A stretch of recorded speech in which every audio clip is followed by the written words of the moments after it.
May I invite everyone to please stand up for the scripture reading? Please open your Bibles to Matthew chapter 26, verses 36 to 46. Again, Matthew 26, verses 36 to 46. Let us all read. Then Jesus went with his disciples to a place called Gethsemane, and he said to them, "Sit here while I go there and pray." He took Peter and the two sons of Zebedee along with him, and he began to be sorrowful and troubled. Then he said to them, "My soul is overwhelmed with sorrow to the point of death. Stay here and keep watch with me." Going a little farther, he fell with his face to the ground and prayed, "My Father, if it is possible, may this cup be taken from me, yet not as I will, but as you will." Then he returned to his disciples and then found them sleeping. "Could you men not keep watch with me for 1 hour?" He asked Peter. "Watch and pray so that you will not fall into temptation. The spirit is willing, but the body is weak."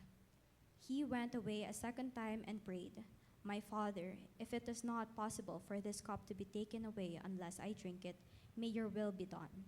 When he came back, he again found them sleeping, because their eyes were heavy. So he left them and went away once more and prayed the third time, saying the same thing.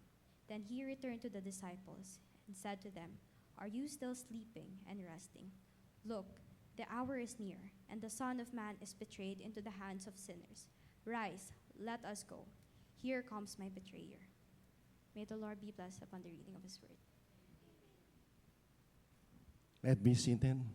Can I call the council of servant to help me with the Lord's table?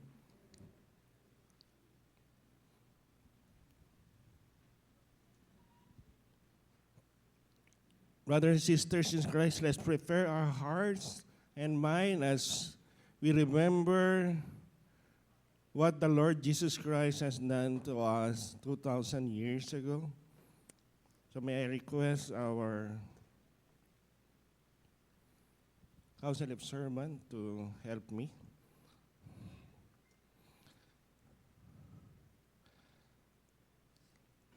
Again, the Lord's Supper po, ito po ay isang pag-aalala ng ginawang sakripisyo po ng ating Panginoon 2,000 years ago. And as we take the Lord's Supper, the bread and wine, or the cup, please do remember and reflect of what God, the Lord Jesus Christ, His death, the celebration of His resurrection, and the looking forward of His coming return in the future. Is this what all things what we are doing right now? Alam po ba natin mga kapatid na in the scripture, Jesus has many variety of name. He was called the Rabbi, Messiah, Jesus Christ, teacher. But there's one problem thing na hindi ho familiar sa atin. Jesus was called the Lamb of God who take away the sins of the world. When John saw Jesus Christ coming forward to him, and he said in 1 John 1:9, "Look, the Lamb of God who take away the sins of the world." Narito ang kordero ng Diyos na nag-aalis ng kasalanan ng sanlibutan. It's only through Jesus Christ we can have this salvation. We can only through Jesus Christ we can only find forgiveness on our sins. Jesus assumed all the responsibility, the guilt, the punishment that each of one deserved. But Jesus Christ took upon himself all the wrath and all the punishment that God poured out to him, so that those who accept Jesus in their life and Lord and Savior, their sins will be forgiven and they will be belonging to their family of God. Amen. I want two things for you to remember every time we do the Lord's Supper. Two things that we need to remember of what the Lord Jesus Christ did. Number one, we need to thank for of what Jesus Christ has done 2,000 years ago. If not of His death and sacrifice, we cannot enjoy eternity with Him in the future. His body sacrifice will pay the payment for our forgiveness of our sins. Second, we need to thank Jesus Christ in the future. Why? Because He has proclaimed during the Lord's Supper, we are looking on His promise that He will return for us when He comes. Brothers and sisters in Christ, also Apostle Paul had mentioned that this kind of remembering is also a fellowship within the body. That's why when Apostle Paul said, kaya ang sino man kumain ng tinapay at uminom ng saro ng Panginoon,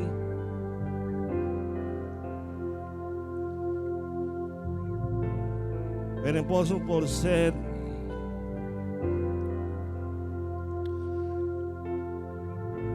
dahil may iisang tinapay, tayong marami ay may iisang katawan, sapagkat tayong lahat ay makikibahagi sa iisang tinapay, which is the body of Christ.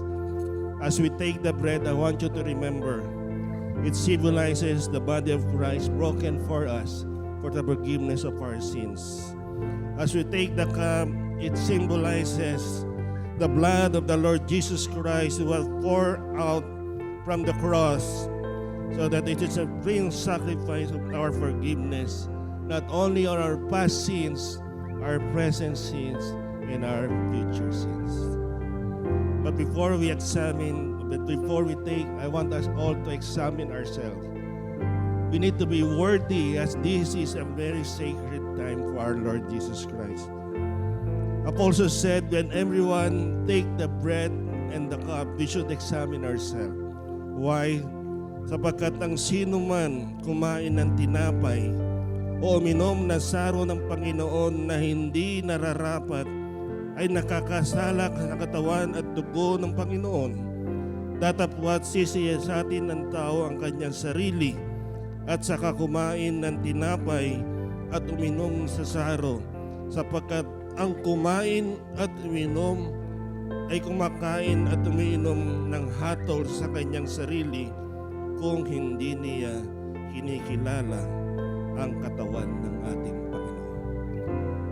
So let's examine ourselves and ask for the forgiveness as we cleanse our hearts before we partake on the Lord's Supper. Let's pray.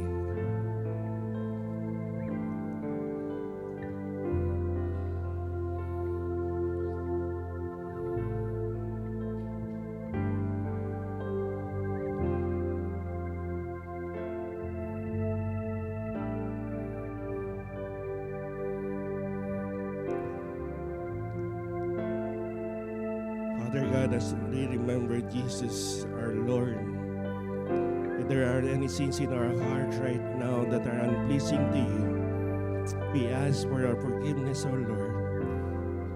Cleanse our heart and mind as we remember our Lord Jesus Christ, death and sacrifices for the remission and forgiveness of our sins, so that one day when He returns, we all enjoy eternity with you.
Can we all stand up?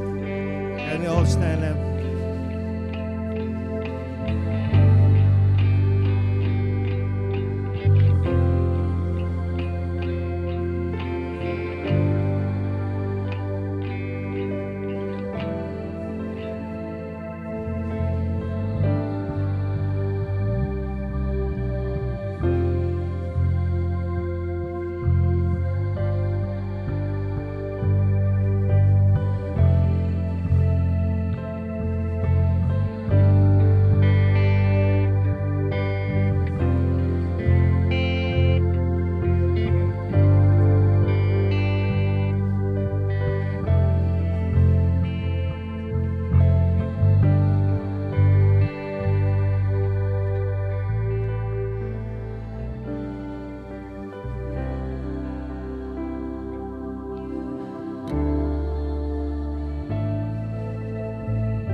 In the night, when Jesus Christ and his disciple,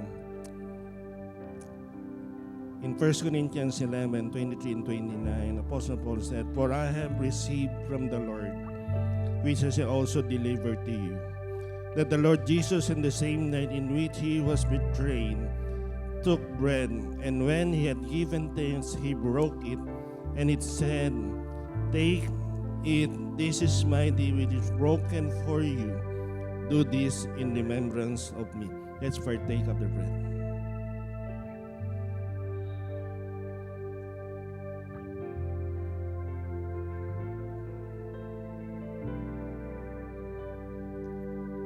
In the same manner, he also took the cup after supper, saying, "This cup is the new covenant in my blood. Do this as often as you drink it in remembrance of me.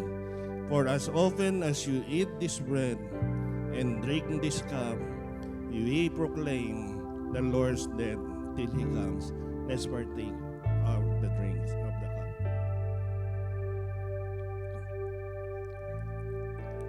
Oh, Heavenly Father and Lord Jesus, we thank you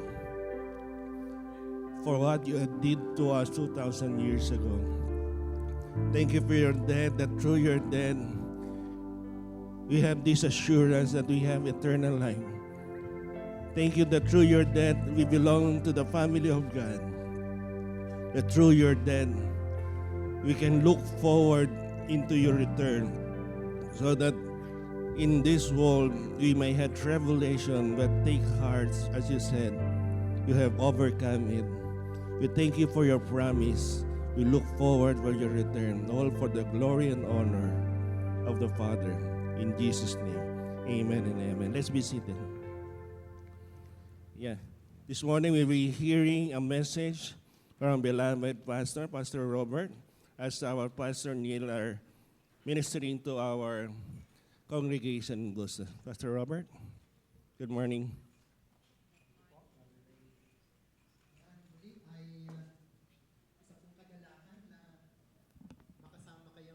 Muli sa umagang ito. Kaya lang medyo maraming nagtatanong sa akin nasaan daw yung better half. Siya po ngayon ay normally on Sundays ay she leads yung kanyang discipleship groups. And so this Sunday she decided to stay sa church. And dapat kasama ko yung bunso. Marami rin nagtatanong. At I praise God dahil naging pagpapala daw siya doon sa kanyang pagkanta. Buti na lang po hindi nagmana sa tatay yung boses. kahapon, sabi niya, Daddy, I won't be coming with you, I'll stay with Mommy. So, but the Lord is good. Pwede ba nating palakpakan ng Panginoon? Hindi man natin sila kasama sa umagang ito, ang pinaka-importante, kasama natin ang Panginoon. And this morning, I understand that we're starting a series or theme that we call Journey to the Cross. But before I start my message, I just want us to watch a short video clip, and I hope this will stir our minds and our hearts as we're watching.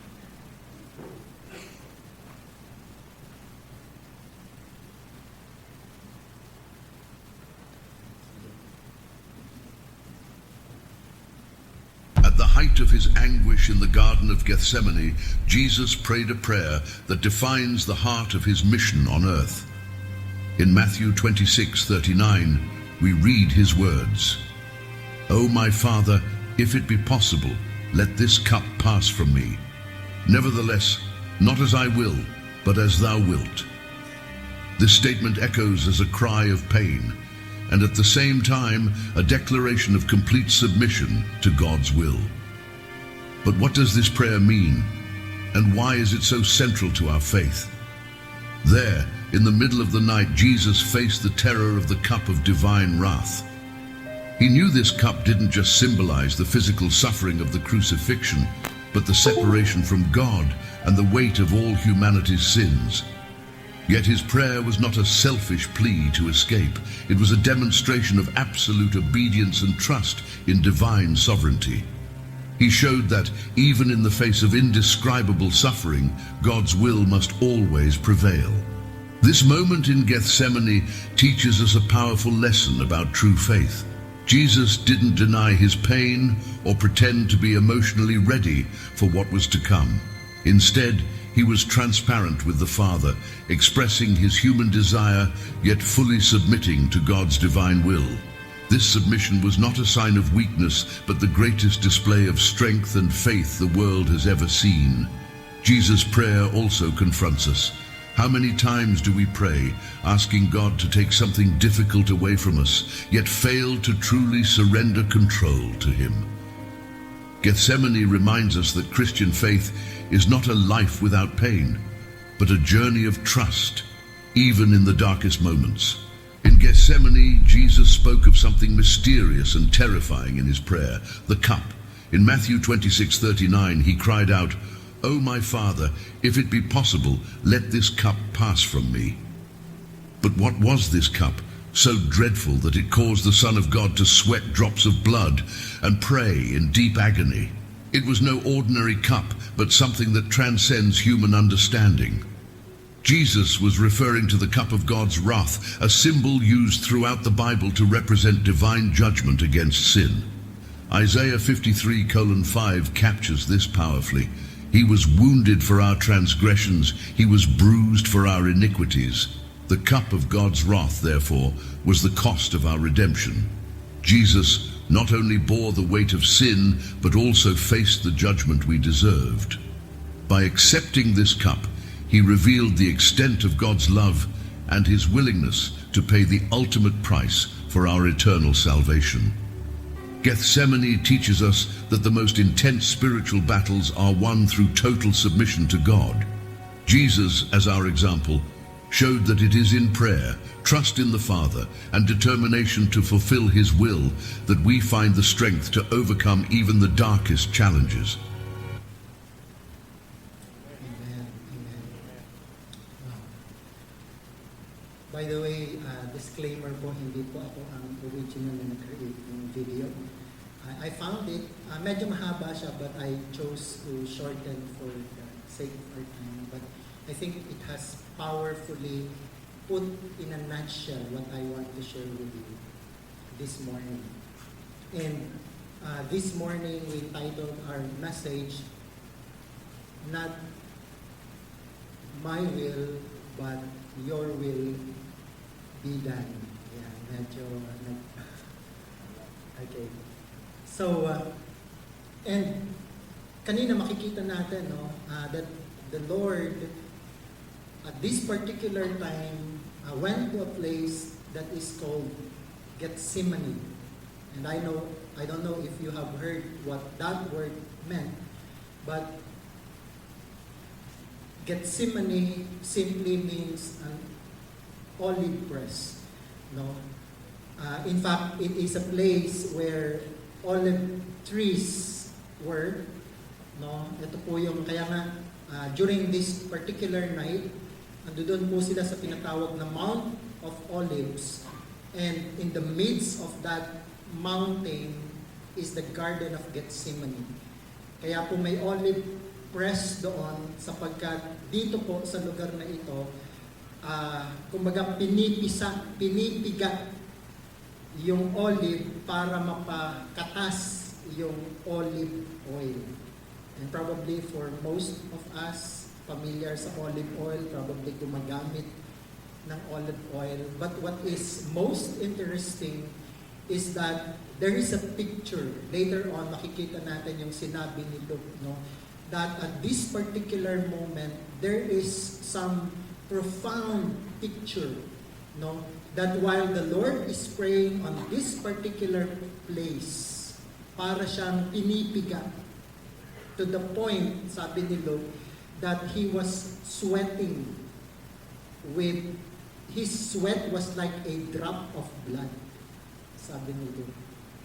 But again, this particular time as the Lord starts His journey, no, yung kanyang nalalapit na pagharap sa pag-aalay ng kanyang buhay doon sa krus, this is a very, very crucial moment.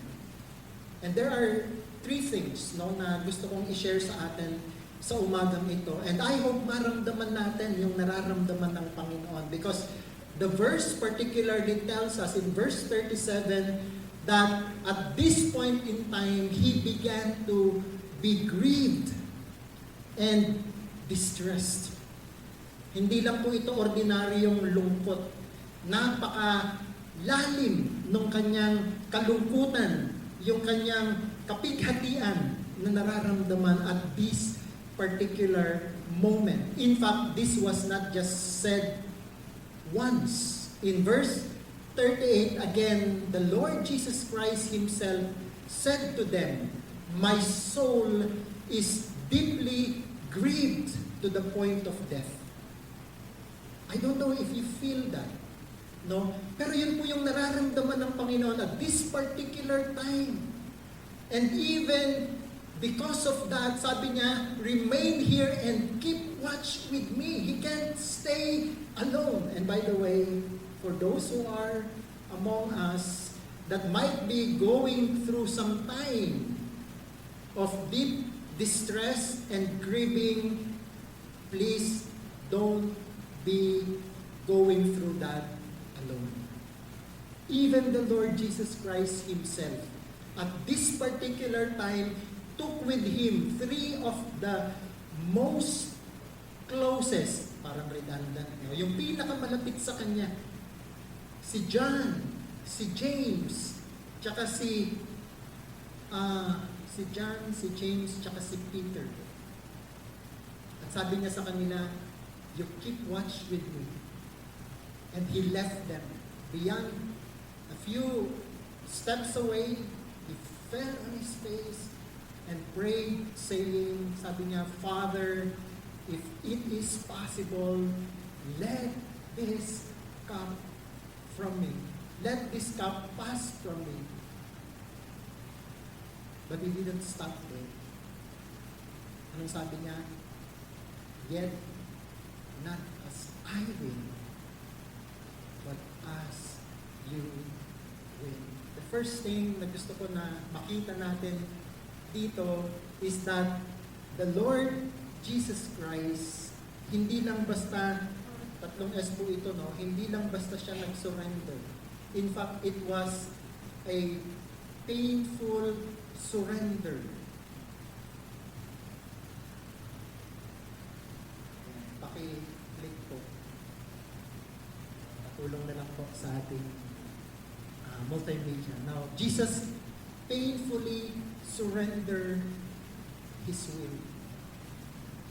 Now, I don't know if you have been into those moments where you have been in deep trouble, you have been deeply grieving, you are in deep trouble. Have you been in that place? Probably for most of us have been in that place. And almost always, what's our prayer? Lord, sana matapos na ito.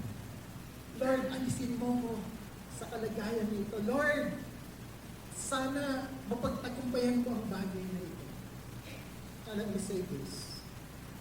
That is very human. No? That is not something unusual. That is not unnatural. In fact, it is but natural for us that when we are in that kind of situation, we want to be out of that situation. And Jesus is no different. At least, in the human perspective.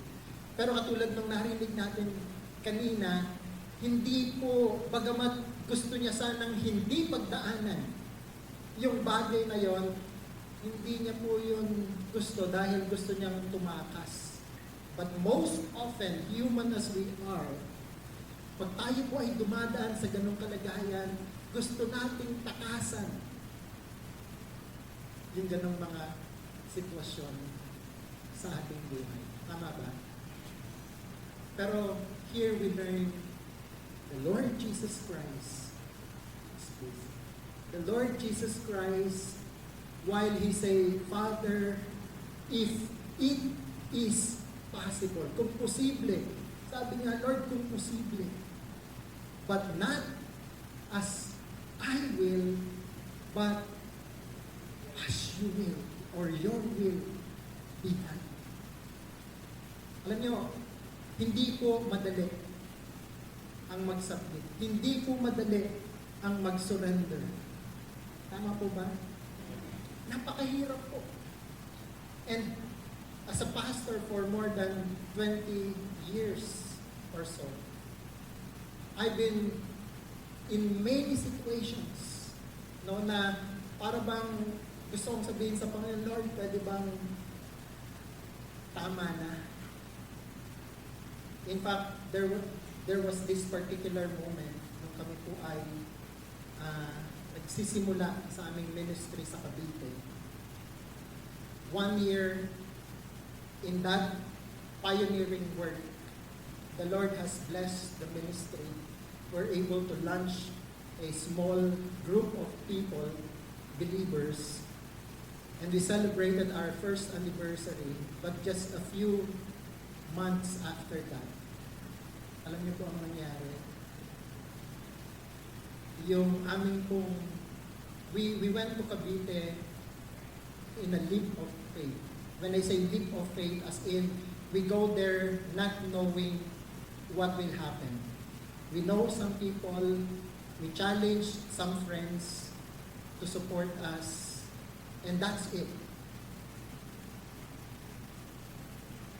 After a year, when we celebrated our first anniversary, yung aming ministry support, 80 to 90% nawala. It was a major setback. Yung isang ministry partner namin na stroke. Tapos yung isa pa ay nag-asawa. So nag-change ng priority. And it was devastating. And for about 6 months, sabi ko, Lord, anong gagawin namin? We're renting a place that is worth about 13,000 a month. Where do we get it? We don't know. Yung aking dalawang anak is in high school and nag-aaral sa private school. I mean, there was one particular Sunday, sabi ko, Lord, I don't want to preach.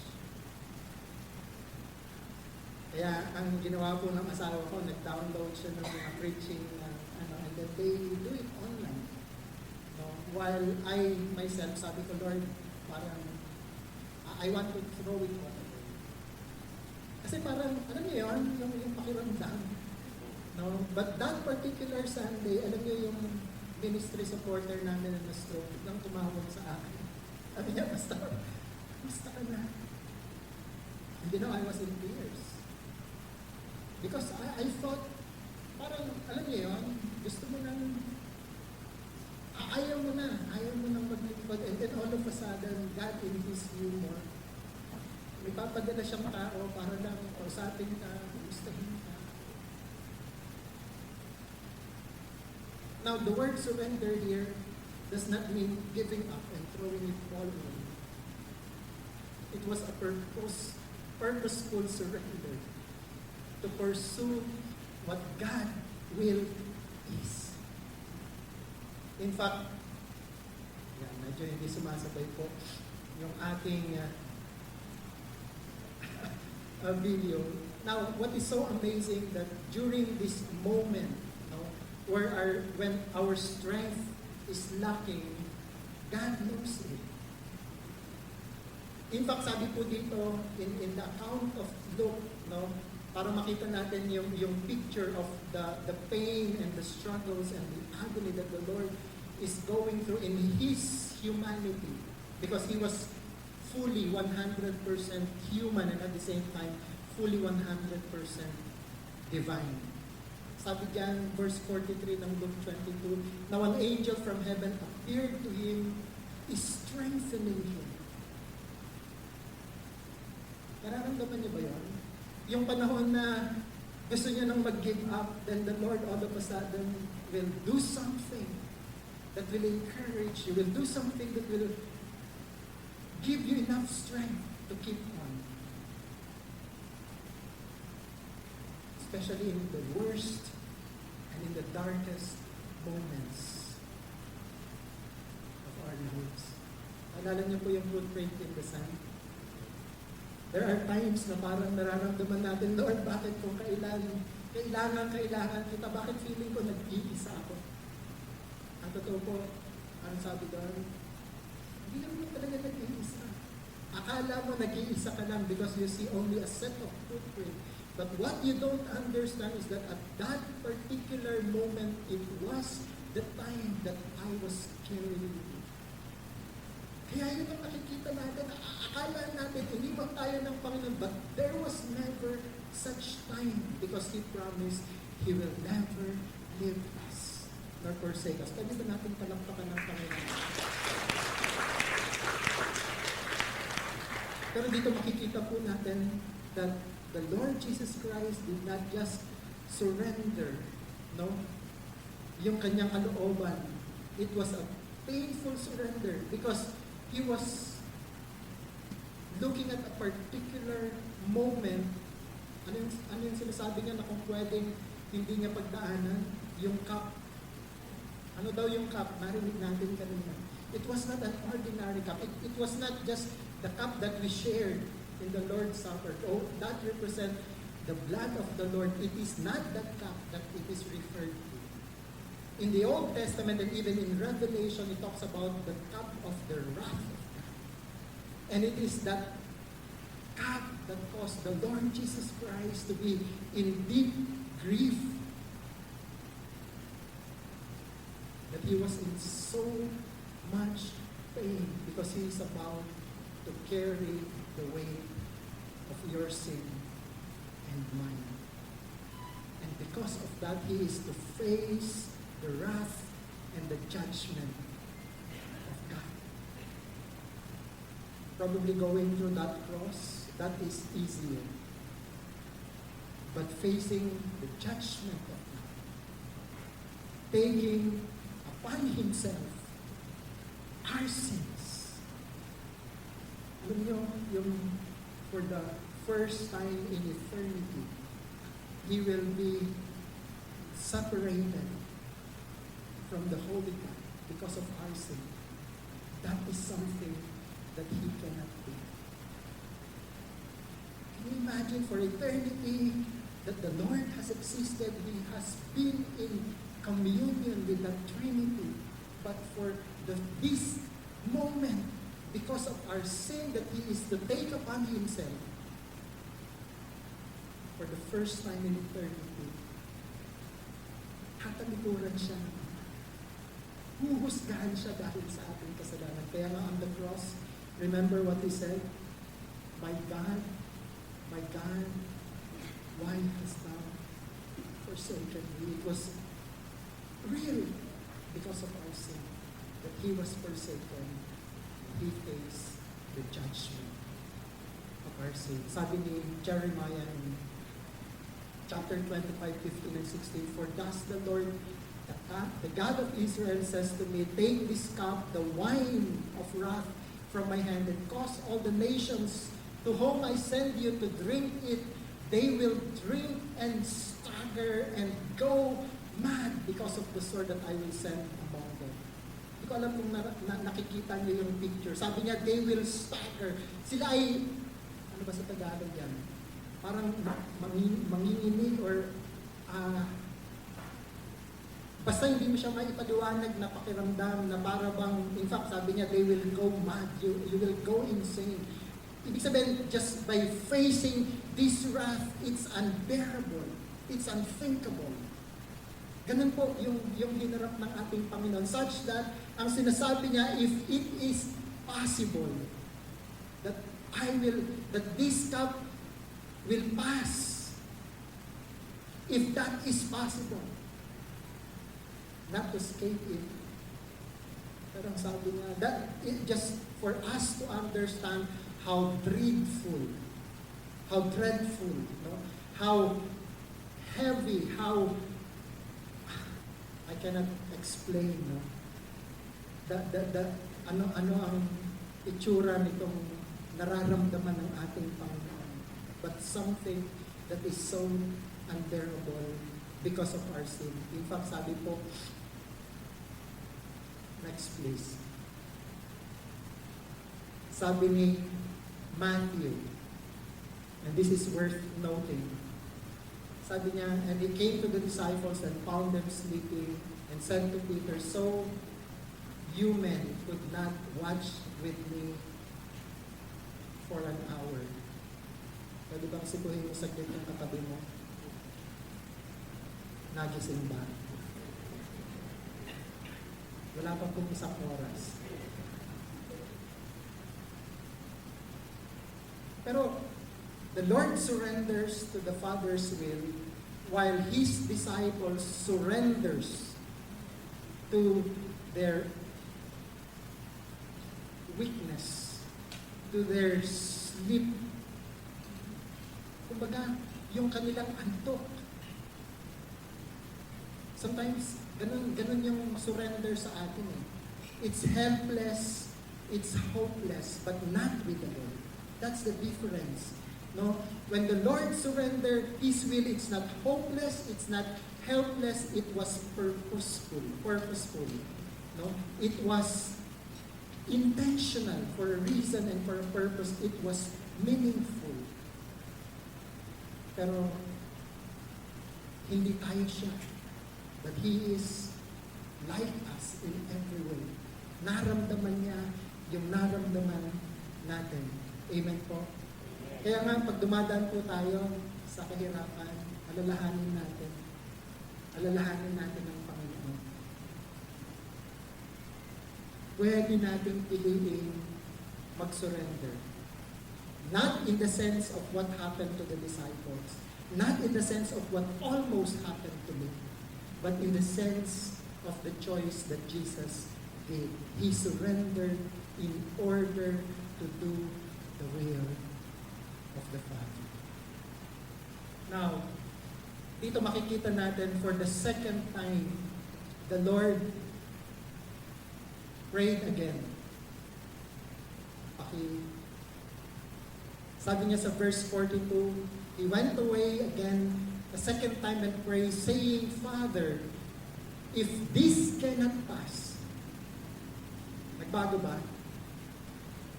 Sabi niya kanina, if it is possible. Parang niisip niya, kung pwede sana eh. But the second time around, sabi niya, if this cannot pass. May nagbago? There's something that changed. Because the first time, He did surrender. Okay? And so the second time, sabi niya, if this cannot pass away unless I drink it, your will be done. Niyakap niya yung cup. In-embrace niya ito. At sinabi niya, yes, gagawin ko. Anong ibig sabihin nito para sa atin? It tells us that the Lord not only painfully surrendered His will, but also, next please, He willfully sacrificed Himself. Remember what the cup means? Remember what the cup means? It's facing the judgment of God, the wrath of God because of what? Because of your sin and mine. At alam ng Panginoon, it is not possible for that to pass. Alam niya na kailangan niyang harapin yung judgment ng Ama dahil sa ating mga kasalanan at ang sabi niya dito, ano sabi niya? Your will be done. Niyakap niya ito, tinanggap niya ito. And He willfully sacrifice His life. Next please. Kaya nga, sabi po ni Isaiah in verse 53, yet it is our weakness He carried. It is our sorrows that weighed Him down. And we thought His troubles were punishment from God, a punishment for His own sins. But He was pierced for our rebellion, crushed for our sins. He was beaten so we could be whole. He was whipped so we could be healed. Verse 6, next please. All of us like sheep have strayed away. We have left God's path to follow our own. Yet the Lord laid on Him the sins of us. In that moment in Gethsemane, when He said, your will be done, He took upon Himself to face the judgment and the wrath of God because of your sin and mine. Para ano daw? Para tayo ay mapawalang sala. Para tayo ay magkaroon ng bagong buhay. Para tayo ay magkaroon ng kagalingan. Next verse please. Sabi ni Peter, He personally carried our sins in His body on the cross so that we can be dead to sin and live for what is right. Alam niyo po, hindi lang po siya namatay. Ang nakakalungkot po sa ating panahon, alam natin. In fact, during the Holy Week, we remember what He did on the cross. In the Philippines, we are the only Christian nation in Asia. Sabi nila. At tayo, yung pinaka-religyoso na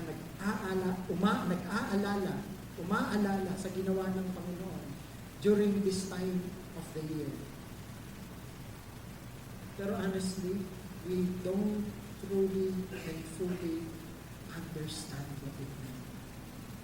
Kaya anong ginagawa ng mga Pilipino sa ganitong panahon? Bakit sila nagpipinitensya? Para daw mabawasan yung kasalanan. Now remember, the Lord has carried it all upon Himself, past, present, and future. Binayaran niya na yung lahat. Hindi na dapat natin yung ginagawa. Kaya lang ang problema nga natin, alam natin pero hindi natin naiintindihan. Ang kailangan lang po natin gawin, kilalanin yung kanyang ginawa, tanggapin yung kanyang pagpapawalang sala, and we can find salvation from our sin and eternal life in Jesus. Pwede ba natin palakpakan ang Panginoon? Pwedeng magbago yung ating buhay dahil dun sa kanyang ginawa, pero kaya nangyari yon, sinurrender niya painfully yung kanyang kalooban, and niyakap niya. He embraced willfully. He sacrificed Himself. bear on himself the penalty of our sin and the wrath of the judgment of God. Next verse. Next text, please. Ayan. Again, going back. Doon po sa ating talata. Again, he came and found them. Ano daw? Sige, sikuhin mo ulit. Baka nakatulog ulit. Gising na ba? Ano yung una? Surrender. Hindi surrender sa pagtulog. Okay? Ano yung pangalawa? Sacrifice. Kung aabutin man tayo ng 1 oras, okay lang. Hindi ko po yun gagawin. Sa aming church po ay hindi naman ako pinapatayan ng mic. Pero hindi po umaabot doon. Now for the third time, no? Nakita niya yung kanyang mga alagad. Hindi man lang makapagsakripisyong manalangin. 1 oras lang ang hinihingi ng Panginoon. Hello? Pero hindi ba gano'n ang buhay Kristiyano? Hindi mo lang isusurrender yung kalooban mo sa kalooban ng Panginoon. Haharapin mo kung minsan, kung hindi man madalas, yung mga sakripisyo na kalakip ng pagsunod sa ating Panginoon. Hindi ko alam kung naiintindihan natin yung sakripisyo. Lalo na siguro kung tayo ay lumaki or nabubuhay sa isang komportableng pamumuhay. But I think for many of you who are here, was been long enough serving this church, you know what I mean. Giving those sacrifices, not just of our time, even at times of our treasure, even our treasured people, the people we love and dear to us. No? Sometimes we have to sacrifice some of those things. Pero gusto kong sabihin, bago mo ginawa yun, ang Panginoon, isinakripisyo niya ang lahat para sa iyo. Para sa akin. Yung sakripisyo natin, kapiting na. Kapiting na. Sa sakripisyo kanyang ginawa. In fact, sabi ni Paul in Philippians chapter 2, he emptied himself. Though he is God, he emptied himself. That is something to be grasped. Iniwan niya yung kanyang pagka-Diyos doon sa langit. Siya ay nagkatawang tao at nag-anyong alipin. Sumunod at sumunod hanggang kamatayan, kahit makamatayan sa krus. Grabe po ang sakripisyong ginawa ng Panginoon. But He did that willfully for us.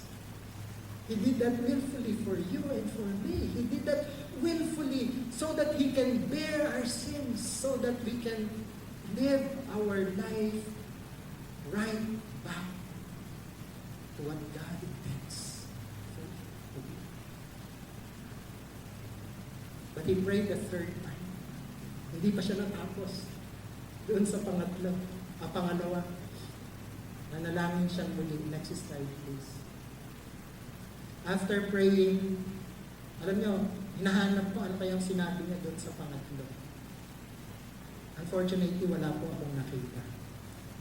Pero may nakita po ako pagkatapos niyang manalangin. Sabi niya, He came to the disciples and said to them, "Are you still sleeping?" For the third time. Sumurrender sila sa kapaguran. Hindi nila kayang magsakripisyo. Hanggang ngayon, natutulog pa rin sila. Pero sabi ng Panginoon, get up. Let us be going. Now, what does that mean for us? Anong ibig sabihin nito sa atin? Alam niyo ang Panginoon, when He surrendered His will, next slide please, He painfully surrendered it. But not only that, we saw that Jesus willfully sacrificed His life. Pero hindi po siya natapos doon. No? Jesus stayed on course to the end. Alam nyo, honestly, madali pong yung pag bumagsak ka, nagka-problema, nakabangon ka, you can go on. The second time around, bumagsak ka, nakabangon ka, you can keep on. Paano kung hindi lang minsan, hindi lang 2 beses, hindi lang 3 beses, would you keep on? Will you stay the course? The Lord Jesus Christ, in His example for us, He did painfully surrender His will to the Father. He embraced willfully that will by sacrificing Himself. But He stayed the course to the end. Kaya nga, yung surrender sa Kanya, iba ang meaning. Sa meaning ng surrender sa atin ang surrender, ayoko na. Sa Kanya ang surrender, gagawin ko ang katotohanan. Now, moving forward, after that scene, makikita po natin sa account ni John. Sabi niya, nandito na yung magkakanulo sa akin. And true enough, Judas came with yung mga soldiers that will arrest the Lord. And this is interesting because Peter, yung kanyang ganacity, kung meron bang ganong word. Remember, sabi ng Panginoon, ipagkakanulo ako, I will be betrayed, and I will be handed over. Pero nang sabi ni Pedro, Lord, over my dead body. Pero sabi ng Panginoon, Peter, 3 times, you will deny me. Pero alam niya, pinangatawanan ni Pedro yung kanyang sinabi. When they were arresting the Lord Jesus Christ, anong ginawa niya? Binunan niya yung kanyang tabak. And then tinagpas niya sa tenga yung tenga ng isang awan. Pero nang sabi ng Panginoon, verse 10, Simon Peter then having a sword drew it and struck the high priest's slave and cut off his right ear, and the slave's name was Malchus. So Jesus said to Peter, put the sword on the sheath. The cup which the Father has given me, shall I not drink it? I already submitted my will to the Father. I already willfully ready to sacrifice myself. I will stay my course. In fact, the account of John further in the next chapter, next slide please. When He was on the cross, sabi po, ayan, wala. After this, Jesus, while on the cross, knowing that all things had already been accomplished, to fulfill the scripture, said, I am thirsty. A jar full of sour wine was standing there, so they put a sponge full of sour wine and brought it to His mouth. Therefore, when Jesus had received the sour wine, He said, pwede ba natin sabihin ng sabay-sabay, it is finished. And He bowed down His head and gave up His spirit. Ano pinapakita nito sa atin? He mean what He say, and He say what He mean, and He did it. Ginawa niya kung ano yung sinasabi. And He finished it to the end. Is this just for the Lord? Next slide, please. In Luke chapter 9, and this will be our last verse. Pwede ba natin palakpakan ng Panginoon?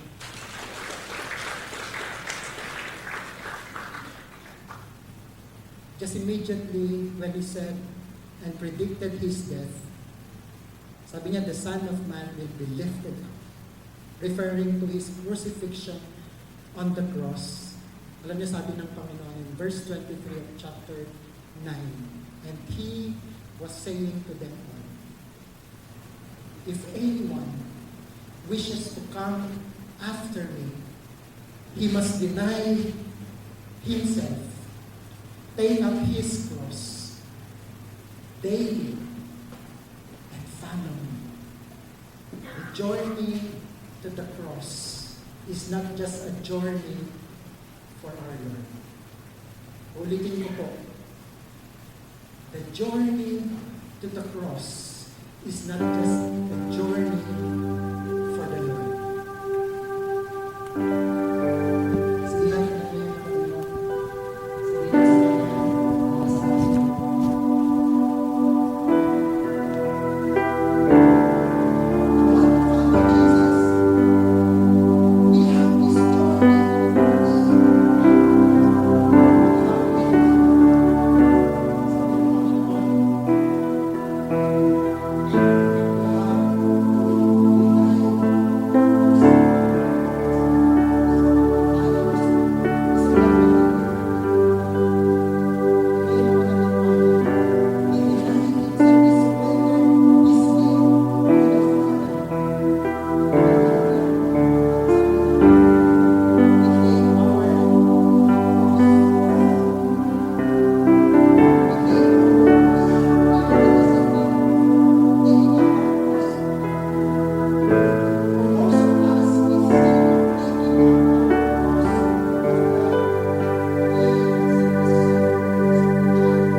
gusto namin na magkaroon ng manggagawa.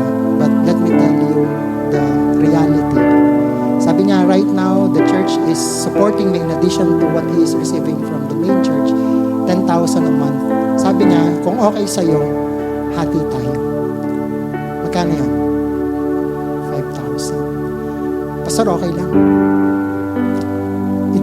I don't mind. I want to serve the Lord. May kulang. Magkano? My wife is a teacher. And just a few weeks before that, since we're praying, may isang member ng church, yung church na may learning center. Sabi niya doon sa asawa ko, naghahanap kami ng magtuturo. Kaya lang, maliit lang yung may offer namin. So, sinabi niya, 5,000. Sabi ng asawa ko, sige, pag-pray namin. The following week, binalikan niya, sabi ng kapatid, may nakuha na sila. Kung tinanggap niya yon, sobra. 8,000 lang yung pinag-pray namin. 5,000 yun, so magiging 10,000 na. You know, that week, the school of the church talked to my wife. Sabi nila, naghahanap kami ng part-time English teacher. Pwede ka ba? Kasi alam na teacher siya. Wala naman siyang ginagawa, and so she accepted it without knowing how much, only to realize, guess what? How much she'll be paid for that. Magkano? Bakit niyo alam? Exactly. I left the job 5 times more than that at that time. But I want to follow the Lord.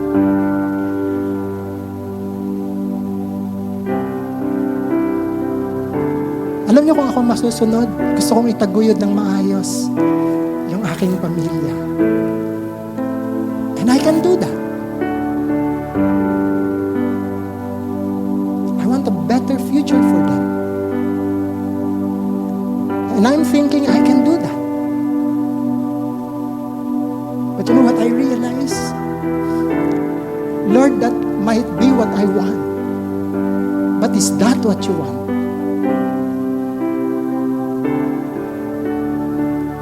And the Lord just simply answered our prayer. What can we ask for? Mingi ka ng 8,000, ayan, may 8,000 ka na. Susunod ka ba? You know, the rest is history. From that time until now, that was 20 years back. I've been serving the Lord in full-time ministry. For 20 years now, there are so many challenges. But you know, my prayer to God is that we will stay the course until He calls me home. Alam niyo ang panalangin ko sa Panginoon, Lord, kung kaya ko hanggang 90, I will serve you. 50 pa lang po ako ngayon. So ibig sabihin, that's 4 more decades to serve the Lord, and I am still excited to serve the Lord. And I want to serve the Lord. But this is not about me, isn't it? This is not about me. This is about the calling of the Lord. God is calling us all to take that journey to the cross, to deny ourselves, to take up our cross, and to follow Him. Not just to follow our dreams, not just to follow our plans, but to follow Him. And the question for you this morning is that, will you? No matter how painful would that be, will you surrender? Will you willfully sacrifice whatever it takes? And will you stay the course? Let me pray for you. God, I know that this journey to the cross is not just a journey for yourself to take. It's a challenge that you give. each one of us. Kung meron man po dito na hindi mo pakilala ang Panginoon, and the Lord is telling you now that He died for your sin, He bear God's judgment for you. He wants you to know that He loves you, and He wants you to have that forgiveness and that eternal life. Will you take it? Will you open your heart for Jesus? And tell Him, Lord, thank you for dying for me on the cross. Thank you for paying the penalty of my sin. I want to take that journey to the cross and take you as my Lord and Savior. I believe you died for me and you've offered a new life. Amen. I know that for many of us here right now, we are called, I don't know where. Some of us are called to full-time ministry. Some of us are called to start a ministry in our homes, in our workplace. Some of us are called to just serve the Lord with the talents that we have. But we need to sacrifice our time. We need to sacrifice sometimes our dreams. Some of us are blessed by the Lord. God is telling you that's how I'm going to use you to be a channel of my blessing. Don't hold back. Give it all. And give it to the Lord. God is challenging us to respond, to take the journey to the cross. And from this time until He comes back, that we will stay on course faithfully for His glory. Would you say amen? Amen. And I live to worship you, my Jesus. You're the only one for me. Nothing will ever take your place, my precious Savior. Who can stand between my Lord and me? And I live to honor you, and I long to bring my life an offering. Take me higher, draw me deeper.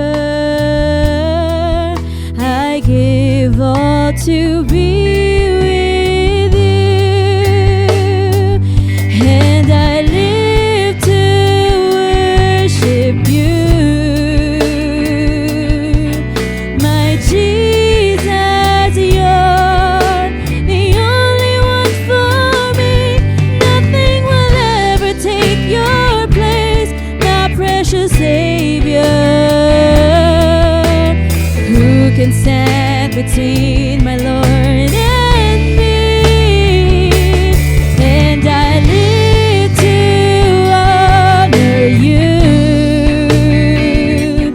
and I long to bring my life an offering. Take me higher, draw me deeper. I give all to be with you. Take me higher, draw me deeper.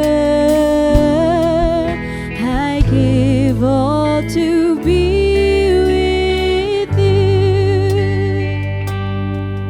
Hallelujah. We thank you, Father, for a great message this morning. Thank you for the life of Pastor Robert you have used this morning, oh Lord, to help us understand the meaning, the real meaning of surrendering, O Lord. Mga kapatid, marami sa atin ay dumadaan sa pagsubok. This message is not an accident that Pastor Robert has delivered a powerful message to all of us. It's about surrendering to the Lord. It's about trusting the Lord's will in our life. It's about waiting for that situation in our life that we must pass through these challenges so that God's preferred plan for us will be revealed in perfect time. God is calling us to trust Him more. Kung ano man ang ating pinagdadaanan sa umagang ito, even sa mga nanonood sa amin, I know this program has reached you. It's an accident that this message, powerful message, has delivered to all of us. It is time for us to continue trusting the Lord. Continue to meditate in His Word and His promises, that He will never lead us nor forsake us, that His love will never change despite of what we have done. We thank you, Father, for your message this morning. Thank you for allowing us to understand how deep is your love for all of us by sending your Son Jesus to die on the cross, to carry the burden of our sins so that each of one can enjoy a life of eternity with you until our Lord Jesus Christ will return. We thank you, Father, for using this church to be a blessing to our community. Help each one of us, O Lord, be a channel of blessing, so that the blessing that you are trying to flow through our life, we reach out to all the people, Lord, who needs blessing as well. Help us to encourage one another to continue to support the ministry of this church, that all together there are two always better than one. Salamat po, Panginoon. Salamat po sa inyong mensahe. Salamat po sa inyong kapangyarihan at iyong presensya sa umagang ito. And now, my brothers and sisters in Christ, may Almighty God bless us all. The Father, the Son, and the Holy Spirit. Keep His Word and live His Word so that our life continue to be a blessing to others.